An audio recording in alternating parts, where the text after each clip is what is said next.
Welcome to the Warriors Watch podcast. I am Danny Leroux, your host, and so happy to have you with us for this episode. The Warriors beat the Minnesota Timberwolves 125-101.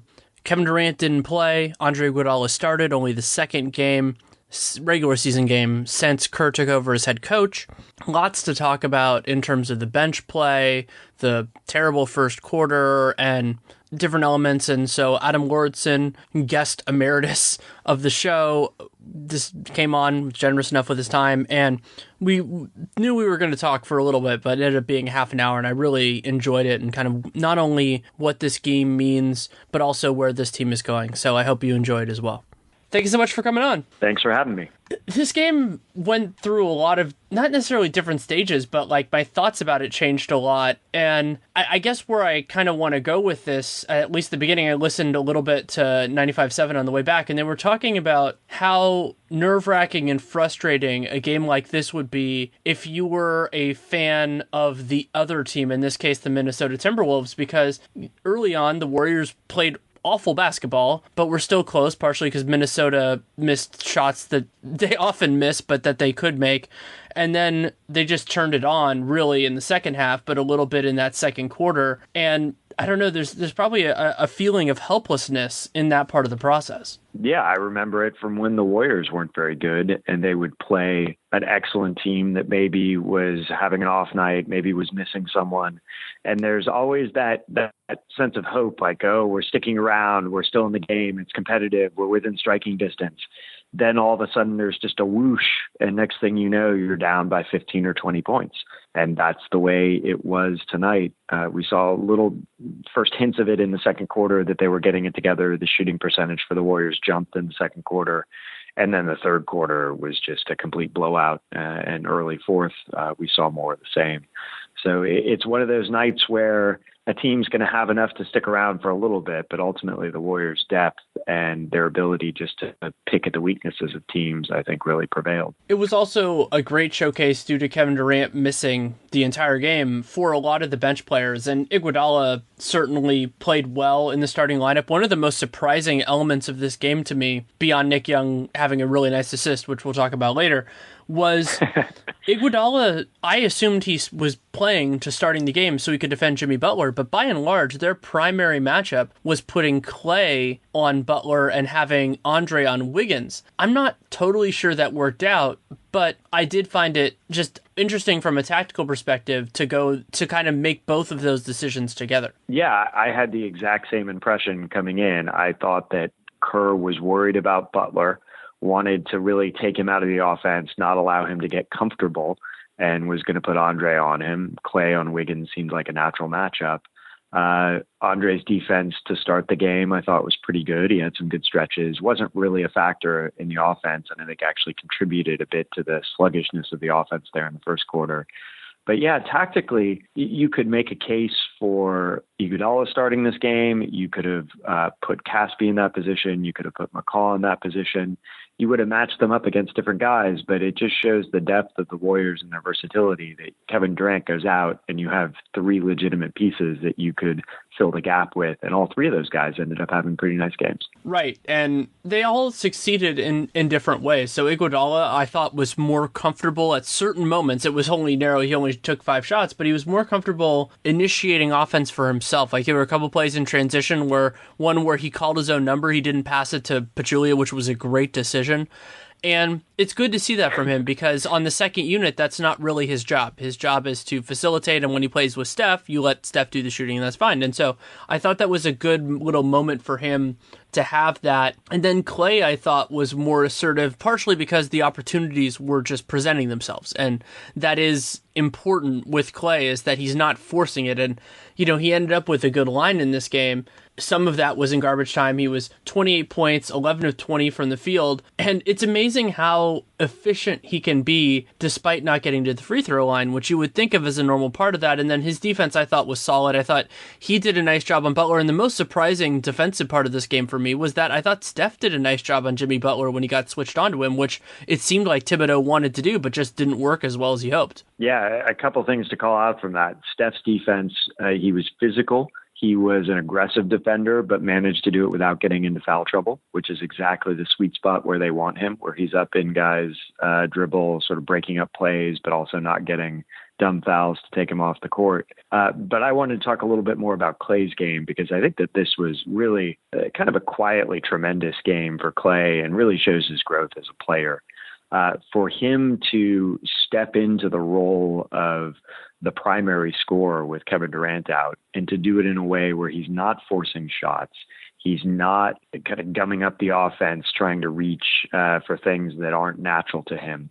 He just finds a way to be more assertive within his natural game, maybe to work a little bit harder to get open, to put himself in the right position.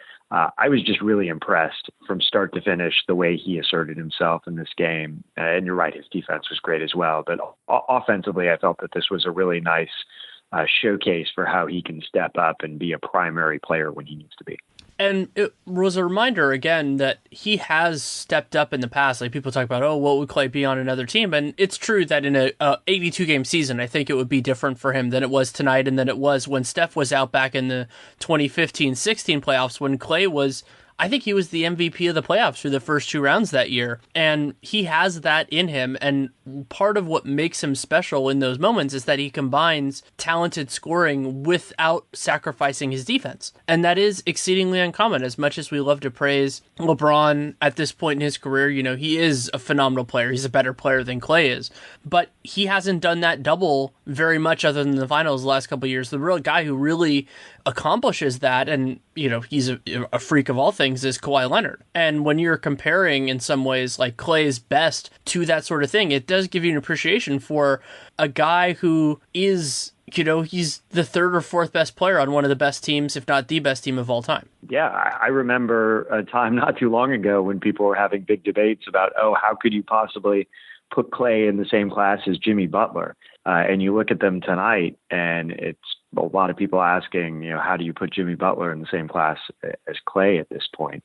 Some of that's system, some of it's the individual performance on any given night. Butler's obviously a great player. But you're right, Klay's two-way ability is special. It's unique. The third quarter, you look at the statistics, it really shows how big of an impact that can be. Warriors shot 73% from the field, which is insane, scored 44 points. The Wolves shot 39%. That gap, the ability to be so efficient on one end and really gum up another team's system at the other end, is what makes the Warriors special. And they did that against not surefire, but pretty close to that playoff team who was at least close to full strength. I mean, it didn't look like anybody was particularly off, and they were missing Kevin Durant, missing a guy who has been an MVP candidate in the recent past. And I don't know, I don't think he's been really in that conversation right now for this year. Of course, there's still plenty of time to change that. And it's just remarkable when you think about it. Now, you said, 73% from the field, 56% from three. And also they got to the line 10 times in that quarter, which was important. And so they were able to kind of get a lot of the different elements of the offense together. And they didn't turn the ball over. They only had 3 turnovers in that, which only yielded 2 points. And that's the other crazy dynamic. And I have my misgivings with how fast break points are tabulated in the NBA. But the way it was done in that quarter, 19-0. And the Warriors were getting just appallingly easy looks a lot of the time. And Minnesota absolutely was not. Yeah, we'll fret the mistakes of these games, and we'll talk about, they're slumping now, they're hot now. But when you pull back and take the 40,000-foot view of this team, they're only playing up to a fraction of their potential, and they're stomping very good basketball teams right now. So the idea that this team is going to coalesce, they're going to cut down on the mistakes, they're going to settle into more structured rotations where they're more comfortable with one another, the rest of the league should just be terrified at this point.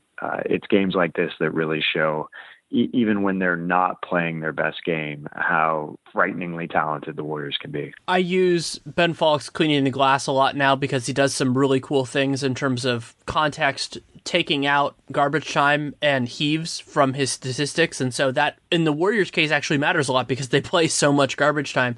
So here's where they are. I would say, other than maybe the last 5 games, the first 6 of the year, the Warriors didn't play nearly up to their standard. Would you have any opposition to that before I get into the stats? Nope, none whatsoever. first in offense, not surprisingly, despite still being in the bottom 10 in turnovers and being in the bottom half for offensive rebounds and not great in free throw rate. They're just shooting at ridiculous efficiency. They're now 10th in defense. They're 10th in defense. Fourth in opponent effective field goal percentage, which is great, forcing a fair amount of turnovers. And so you're sitting there going, okay, about half of their sample is clearly below their standard, and the other half is probably at it, but not exceeding. It's not like they've been, other than a couple of short stretches, like the third quarter against Denver, the third quarter here, where they've been ridiculous. And it's just that combination, even being first and 10th, is more than enough for them. Yeah, you look at the new pieces that they've added. So where are you going to get additional value for this team? You're going to get it by having more familiarity and sort of slight bump in the skill of your established players, and you're going to get it by incorporating new skill. This was the first game, I thought, where Nick Young looked like he had at all a clue how to play in the Warriors system. He still looks out of shape and a little slow to me, but he looked like he was starting to understand how to fit his skills into the rest of the Warriors system tonight, which was positive development. This was Caspi's best game, I thought, as a Warrior. We'd seen hints of this, but Kerr really deployed him at the right time, and I think got a great boost from him, given the opportunities that they were able to give him. JaVale played some excellent minutes tonight. His third quarter stretch, he played just over 5 minutes. He was plus 13 in that stretch. That's the type of efficiency that they've always wanted from him. They've gotten from him in his best moments. So you're just starting to sort of tap into some of these players. And we haven't even talked about McCaw or Bell. Sean Livingston had a great night. He's more dependable. They know what they're going to get, but he did wonderful things at both ends. They're only starting to put all these pieces together, and they're going to spend the next couple months figuring it all out. Kerr's going to experiment. And at the end of it, you're going to end up in March, in April. And I think it's really just going to be a fascinating test to see how much further they can push all of this talent, how much more dominant this team can be. I want to talk about a lot of those players, not for too long, because I know both of our time is valuable, but Nick Young, a point that Kerr made, which I hadn't really thought too much about, but I'm leaning towards him being right, is that he talked after the game about how Nick Young has been better on ball than he expected and maybe been a little bit worse off ball. And I was sitting there going, yeah, that actually kind of was true, is that he can be more attentive. He can really zone in on his guy instead of just kind of seeing what's going on and losing it. There are a lot of defenders who are spacey, who are actually better on ball. I've said this about James Harden before. Harden allows more blow-bys, but that same idea that it's easier to lock in on the guy who has the ball. And Nick Young did a nice job there. And I mean, he was credited with 4 steals in the first 3 quarters, which is unbelievable. And he had the best recognition offensive play that I've seen from him for a while. So I think he was driving on Towns and kind of took a kind of a step back dribble, and it would have been a bad shot. It would have been kind of like a fadeaway over a 7-footer, or at least a guy who was close to it. Might have been Taj. And he kind of looked for a second and saw, oh, Klay Thompson's open in the corner, passed it to Klay, Klay made a 3. And that is the type of play that will get him more time in the rotation on this team. Absolutely. He had 5 assists for the night, which may be even more incredible than his 4 steals. If you told me to pick a player from the Warriors roster before this game who would have 5 assists and 4 steals, Nick Young would be the last player on this roster that I would choose for that. So the fact that he's able to generate that type of line shows that he's trying. He's working to fit his style of game, the way that he's always played, into the Warriors system and become more of a team player, more of a system player. It will earn him more minutes. It will make him more effective.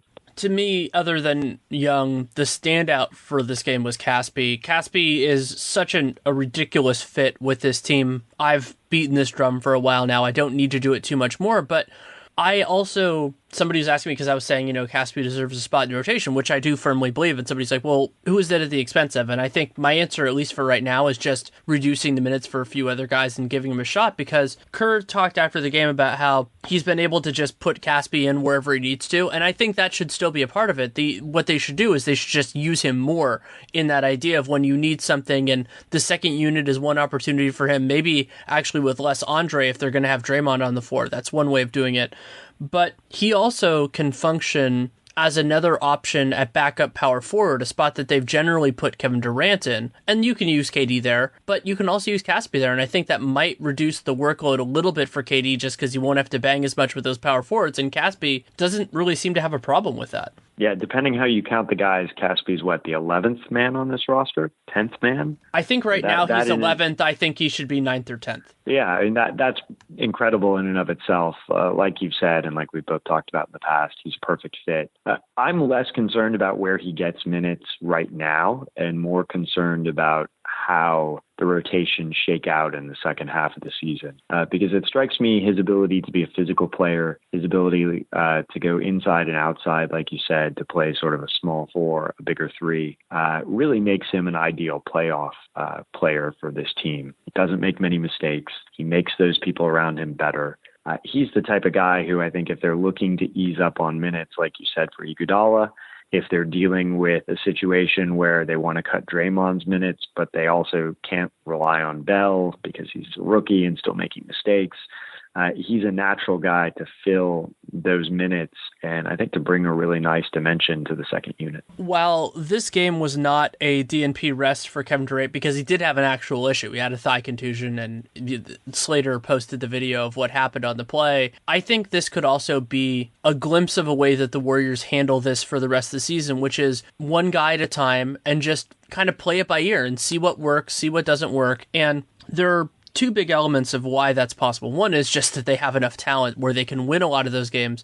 And the second is that at the current moment, it doesn't look like they're going to get pushed that hard for the number one overall seed. You know, there could be a team that comes on and really does it, but as long as the Warriors take care of business and don't concede too many just bad losses, they'll be at the place where it does. I know Kerr wants the one seed, but where they're not going, oh, well, we can't sacrifice this. We have to gun for it every game. And that they've started that so early in the year, giving David West a rest game last game. You know, the fact that they can do that starting now is a very different approach, more Spursian than anything. And I think it could work really well for them. Yeah, I think given their history and given the age of some of their players and the miles on them, it's the right approach to take. A thigh contusion is something every NBA player has probably every night. So I did view this as a rest game for Durant. Even Kerr admitted, I think, that if they needed him to play, he could have.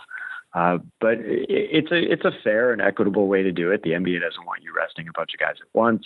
It's always tricky resting people on the road because you have fans who travel and only get to see the team once a year. So if you're going to do that, it's probably going to happen on home games. And it takes the sting out of it a little bit if it's just going to be one guy instead of a few of the different superstars. And it's really it plays to Kerr's natural instincts, which is he wants to give these rotation players more minutes. He wants to reward guys to keep them engaged, to use it to test and experiment. And pulling the 33, 34 minutes a night or whatever that Durant or Green, Curry, Klay, one of these guys plays, opens up a big opportunity for more role players to get minutes, for more experimentation. And it's a test. It's the classic Popovich move of how much can I take away before you start falling below expectations and falling below the standards that the coach sets for you. The Warriors had an ugly first quarter, but then snapped back. They seemed to realize, okay, Durant's not out there. We need to play slightly differently. They adjusted and they lived up to their standards. I've had some trouble figuring out not where the center rotation is. I think that's becoming more and more clear for beyond why Kevon Looney seems like he's ahead of Jordan Bell, which seems absolutely insane to me. But my question at this point is, where does this go? Because I think Kerr's happy with where all these guys are, but then you remember in the playoffs, Draymond's actually going to play center. They don't have to go to that at all in the regular season other than the break glass in case of emergency, whatever an emergency is this year. But it might just be that you just shrink the roles for all those guys. That might just be the way to do it. But I'm sitting there going, how is this going to work? And that issue, I don't think you can say is going to resolve itself other than some guys just being cool with not playing very much. Yeah, I think it's entirely possible that we're sitting here in April or May saying, okay, when's the rotation going to tighten up? And it just doesn't. This is the way Kerr plays. This is the way he coaches. He wants to have a lot of guys. He wants to keep them engaged. We saw James Michael McAdoo minutes in the NBA Finals. We may be seeing Looney in the second or third round of the playoffs getting minutes. He likes to be able to go to lots of different looks. He wants to keep his options open. I don't think this is a model where all of a sudden an 8 or 9 man rotation is going to emerge, and every single night we know which 4 guys are coming off the bench and how many minutes they're going to get. That's just not his coaching style. It's not the best way to utilize the skill that's piled up on this roster in the spots after the 8th and 9th spot. There's just more depth here and a coach who likes to use it. And that creates a virtuous circle. That's usually the positive side of a vicious circle where things feed on each other because players want to play on this team, partially because they're really good, but because they're going to have an opportunity. This isn't going to be a player marginalized entirely. And I was thinking about that even before Caspi got a podium game and talked about basically how happy he is, even though he's not playing a lot, because it's a team that he meshes really well with and that knows how to use him and that he feels like his skills are appreciated. And so then I'm sitting there going, if he comes back, whether it's for part of the mid-level or just for the minimum again, like think about what this team could be next year and moving forward, assuming they keep these guys together, because all that this is doing is just kind of spreading the gospel to a point of just, hey, if you want to have this experience, it's something very specific and it's certainly not for everybody, then you can have that. And if the players keep coming back, they're not going to have that many spots for other people, but they will be able to use them pretty wisely. Yeah, they can be selective. They can find exactly the type of guys that they need. And I think you're right. The reason why the Warriors have such a deep roster right now is because of the reputation they've developed. It's a place where certain types of players know that they'll be appreciated. They'll be able to fill their role. They'll be able to have a good time, be treated with respect, play with other smart players who are like-minded. And you talk about Caspi coming back. I mean, we're getting ahead of ourselves a little bit, but I think it's worth talking about how we probably haven't seen anything close to Caspi's best performance and what he can fully contribute. He's only taken 3 3-pointers all season. He made all 3 of them, so he's perfect from behind the arc. But that was a big part of his game previously that the Warriors would seem like a natural fit for, that he really hasn't opened up yet. So I think we're going to see Caspi continue to be a playmaker, continue to be a pretty versatile defender. I think he's going to become more of a scorer if they ask him to be, and he's just going to be a really great piece, like we've said. This was just a hint of what I think he can contribute if he's given more minutes. 2 other things that might not necessitate a response, but I feel like are part of the story of this game. 1, Kevin Durant didn't play, and the Warriors still had 9 blocks, which is very impressive. They had 8 of those 9 in the first 3 quarters, which is about the competitive portion of this game. And the other one, I love going through the hustle stats, and Nick Young was the Warriors' leader in deflections with 4 in this game. Wow, that is a surprising statistic, and a tribute to Nick Young really being active and making a difference this game. The shot blocking, I've tried to figure out, is there something about the Warriors' defense and the way they play that leads to more blocked shots? And the closest I can come to it, and I haven't tested this theory, I'd be curious if you have ideas, is because they are so mobile and good at rotating, they're able to just sucker offensive players into a lot of situations where they think they have a lane, but little do they know they're guys like Draymond, they're guys like Caspi, they're guys like McGee who are their weak side or able to rotate back into a position, and all of a sudden, boom, the shot's gone. So their speed and quickness and their intelligence in terms of defensive spacing actually ends up in creating more blocks for them, as opposed to the typical thing you think of, like just having a large front line that can put their arms up and create a barrier for the basket. I think that's one element. I think a second one is that they have guys that are good at reacting. Like a lot of Klay's blocks are just him basically kind of seeing what's going on and doing it. And then the third one, which is underappreciated, is that the Warriors force a lot of teams into late shot clock situations because they actually play defense. And those open themselves up for blocks because you're forcing a shot. And when you're forcing a shot, it's either going to be bad in a couple of different ways. Either it's going to be off rhythm, it's going to be off balance, and those generally lend themselves block because you can, if you know a shot's going up, it's a lot easier to close out aggressively because there's nothing else the guy can do. Yeah, that's a really good point, and that really rings true. There are a number of blocks every night, I feel like, where someone realizes they have half a second to get a shot up and they're flat-footed and they try to throw something up, and the defender, whoever it is, has an easy opportunity just to swat it away. it's an interesting exercise in trying to unpack a box score and figure out, okay, why are these stats the way that they are? We know the Warriors are a good defensive team, but there's so many things that contribute to the way that reflects itself statistically. Did you crack up like I did when Jamal Crawford hit a shot? I think that was at the end of the third quarter, because I remember even back when he was a Warrior, he used to do that all the time. Oh, yeah. I'm surprised he didn't get a 4-point play tonight. I expect that every time we see Jamal as well.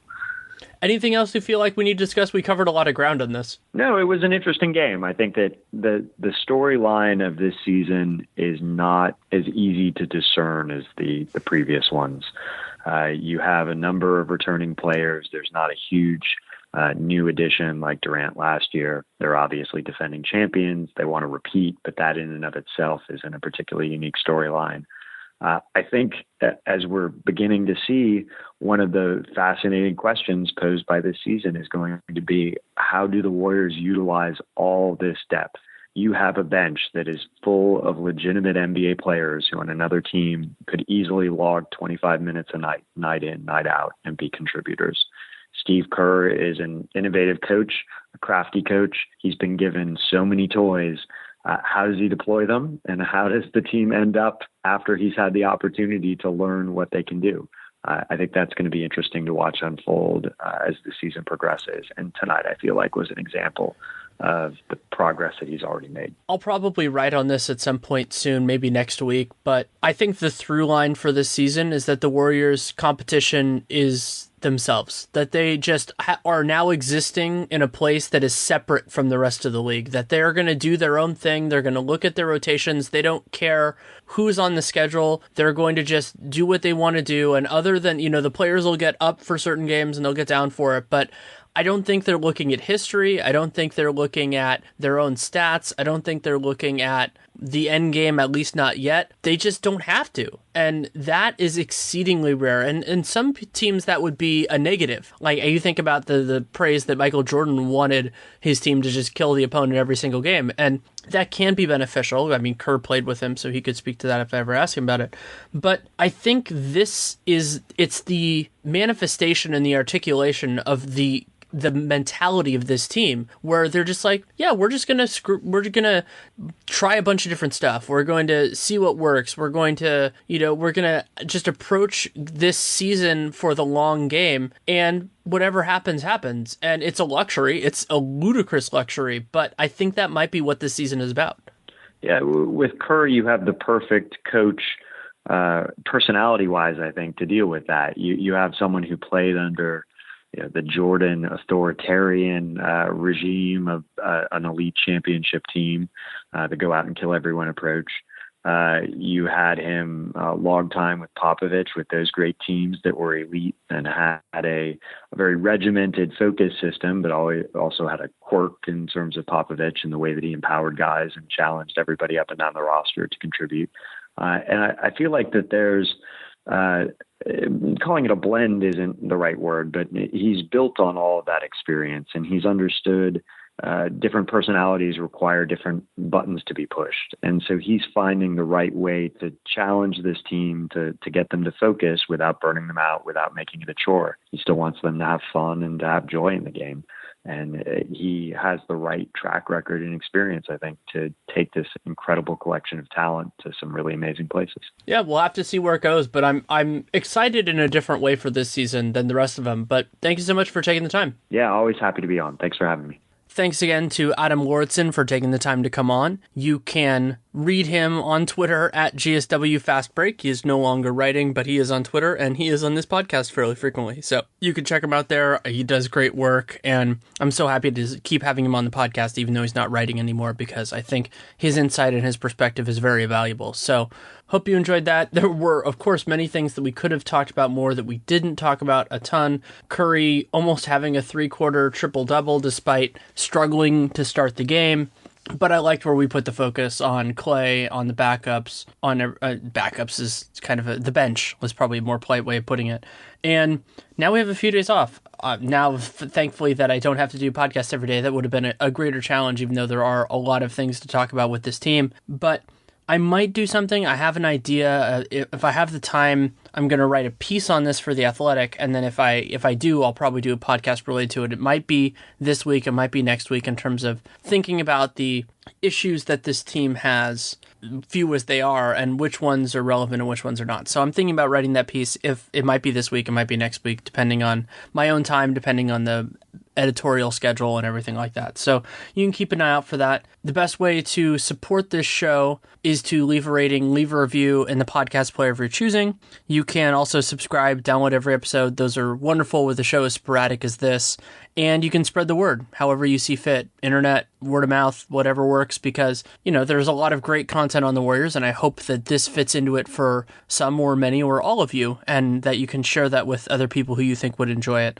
If you have any feedback on the show, good, bad, or indifferent, Danny Leroux, NBA @gmail.com, @Danny Leroux on Twitter. Email is way better because it stays there, and I will always read it. I might not always respond because I'm busy, and sometimes they do that, but I will take it to heart, and that's what's important to me. And if you want to support me personally, the other things you can do is you can check out the Twitter NBA show, which Nate Duncan and I are going to do on Thursday night for Cavs, Rockets, and Thunder Nuggets, which is a pretty awesome slate.